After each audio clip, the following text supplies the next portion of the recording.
Olá, vocês que estão chegando aqui outra vez. Vamos continuar a passar os elementos de metodologia científica para que vocês possam fazer um TCC muito bem organizado e que possam obter uma nota muito interessante lá da sua banca, né?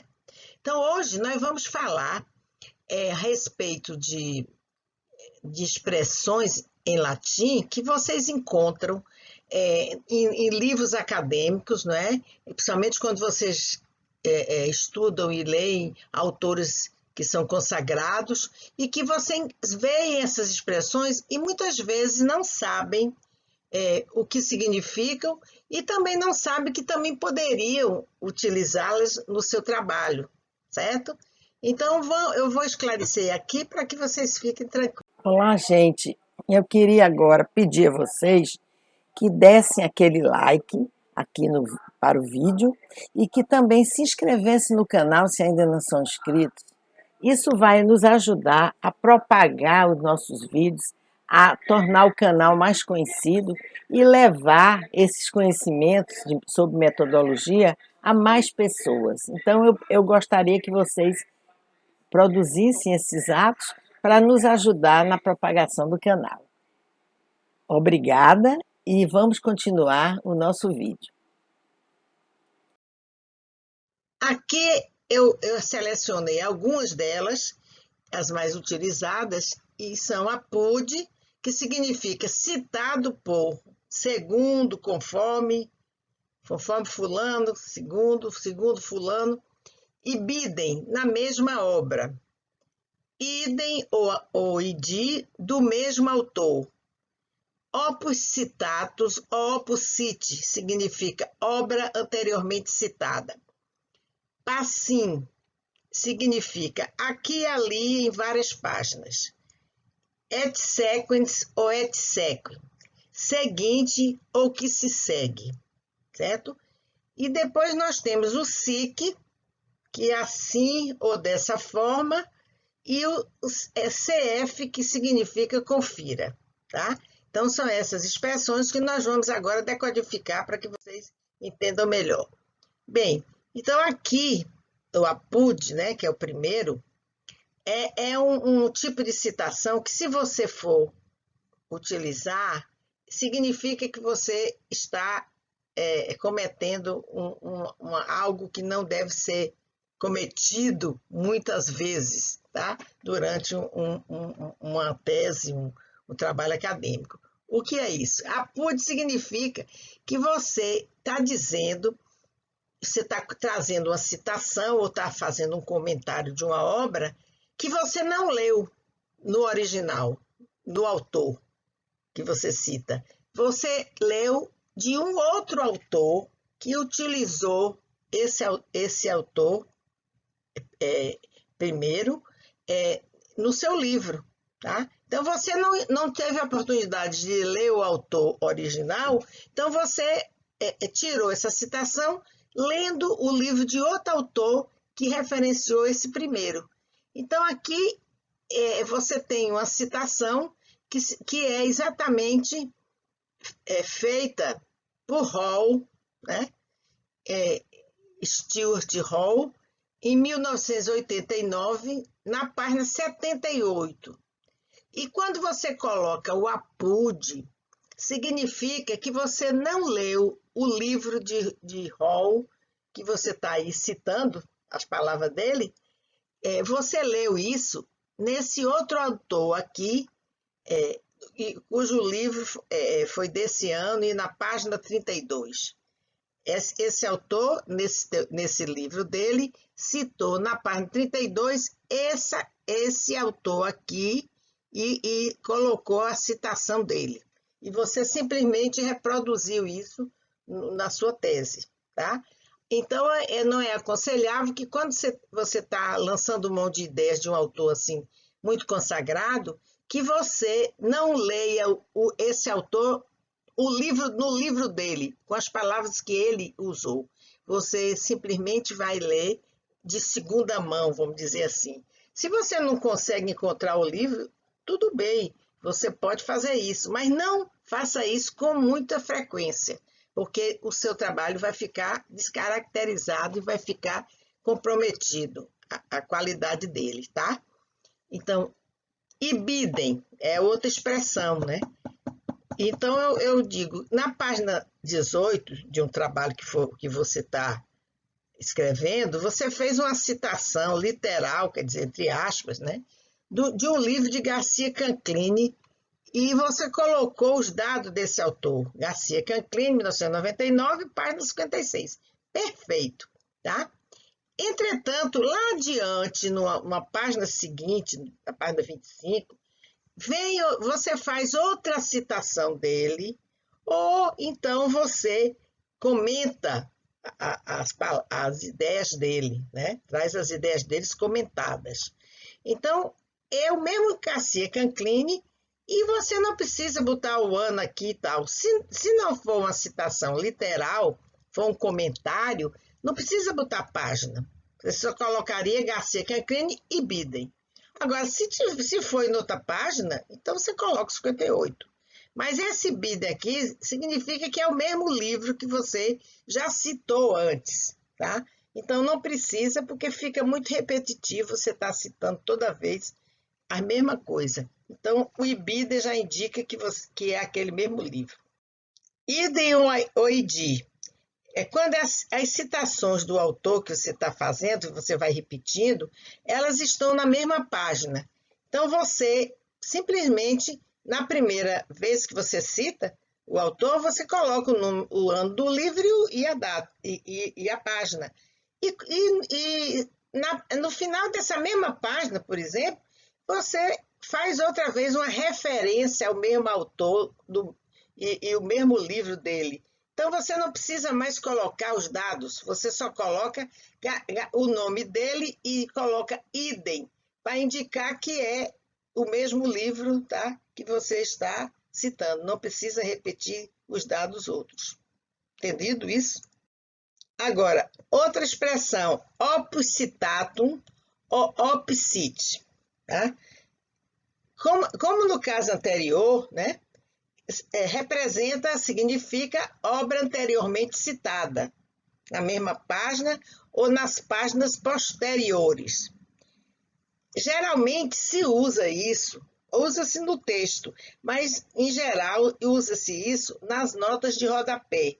Quando você pede uma nota de rodapé, por exemplo, na página 34, você pediu uma nota de rodapé e você aí explica que aquilo que você está falando foi tirado desse livro aqui, de Marx, né? E tal, coloca tudo.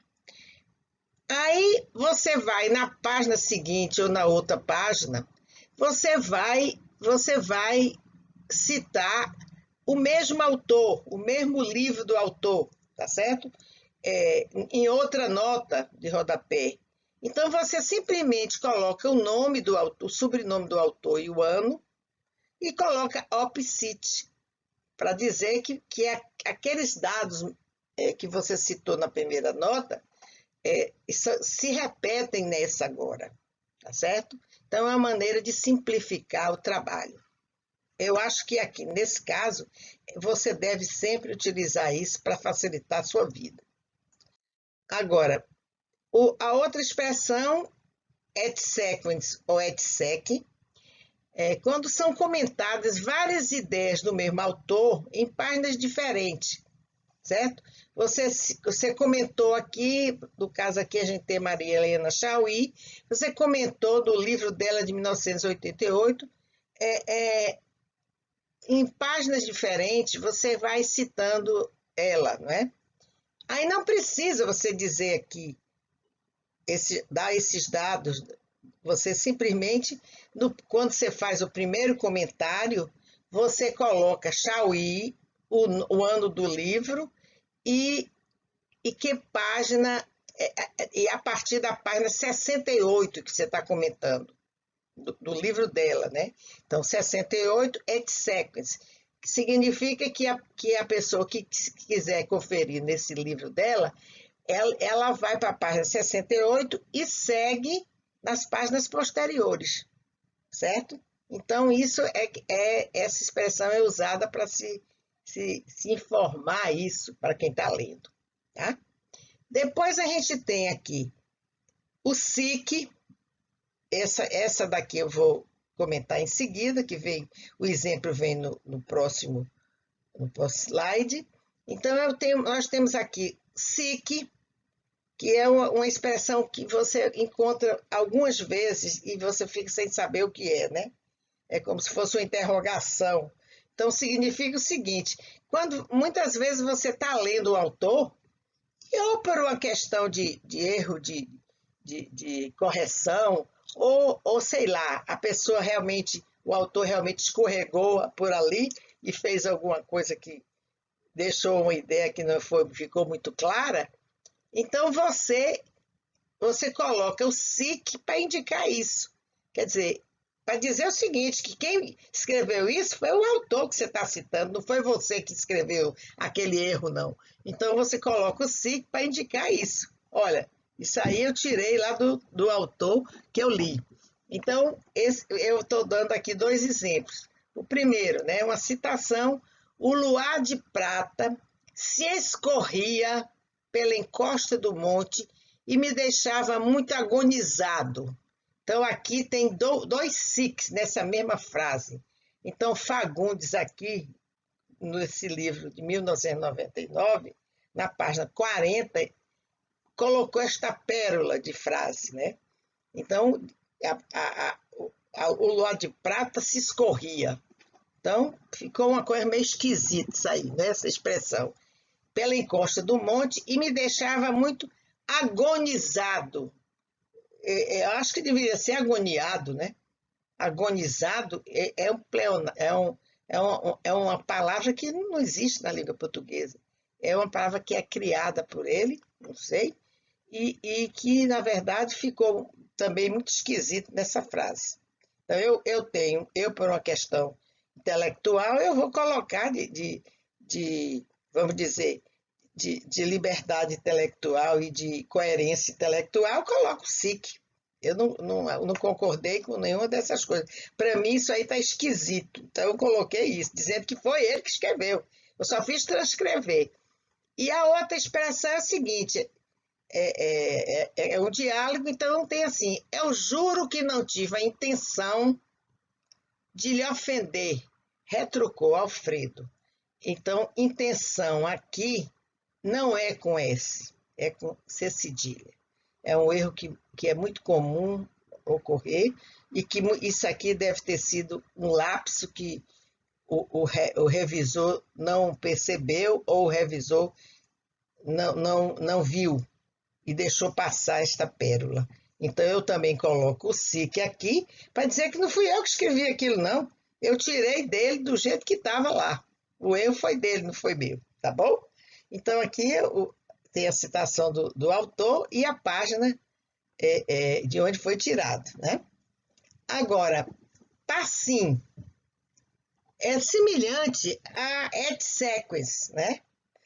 Então, esse passim significa que você usou expressões que você achou interessante para referenciar seus comentários sobre o autor, né? Sobre a obra de um autor, colocando entre aspas algumas frases dele ou algumas expressões que ele utilizou ali que você achou interessante e significativa para explicar o que você está dizendo ali. Então, você usa aqui o passim, rol, o ano, passim, e coloca as páginas de onde você colheu essas expressões. Você colheu da página 45 à página 89, tá? Então, não precisa você dizer, essa expressão foi da página 48, essa outra da 49. Não precisa, você simplifica colocando passim, que significa aqui e ali, foram utilizadas expressões aqui e ali do mesmo autor, dessas páginas que eu estou citando, entendeu? Bom, então, vamos ver o exemplo passim. No corpo do texto que você está lendo, você traz para o seu texto isso, né? Por exemplo, no seu texto, na página 130, você lê exatamente o antropólogo Roberto Schwartz denominou de fato nacional por subtração. Então, isso aqui é uma expressão usada por esse antropólogo aqui, tá? E lá adiante, ele diz também autenticidade cultural que redundam em experiências de caráter postiço, não autêntico. Então, é outra frase que você achou importantíssima que fosse colocada aí também para referenciar essa ideia, certo? E na página do seu texto 132, você continua citando Schwartz e você coloca outra expressão que ele usou, que é a nobreza de sangue. Então, ele explica, né? Aí você explica com suas palavras o que ele diz com essa frase nobreza de sangue, certo?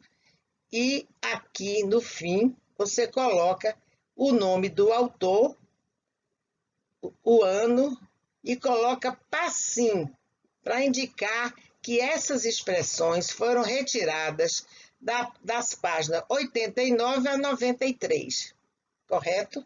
Então, é uma forma de você simplificar o seu trabalho fazendo uma coisa dessa. E quando você ler o autor e perceber essa expressão, você já sabe o que quer dizer. E você pode utilizá-la para simplificar o seu trabalho na hora de escrever o seu texto acadêmico, fazendo de forma adequada, de acordo com as normas da ABNT. Correto? Então, eu espero que vocês tenham gostado dessa aula curtinha. Então, eu gostaria somente que vocês também me prestigiassem, né? Se inscrevendo no canal, se vocês não são inscritos, dando aquele like para esse vídeo e também fazendo comentários aí embaixo, dizendo o que vocês gostariam que fosse comentado aqui, que tipo de parte da metodologia você gostaria de que fosse esclarecida, e também temas da vida cotidiana, temas de sociologia, temas de ciência política, etc., que lhe interessam e que você gostaria de falar. Existem alguns vídeos já que eu coloquei, falando, por exemplo, da violência contra a mulher, né? Falando de outros temas que podem interessar a cada um de vocês, e que, por exemplo, um deles foi a alegoria da caverna, que é um tema filosófico, que tem muito a ver com a realidade de todos, certo? Então, eu gostaria de ouvir vocês e de procurar trazer temas que interessem a todos, que vão, inclusive, enriquecer o conhecimento de vocês, tá bom? Então, muito obrigada e até outra vez, tá bom?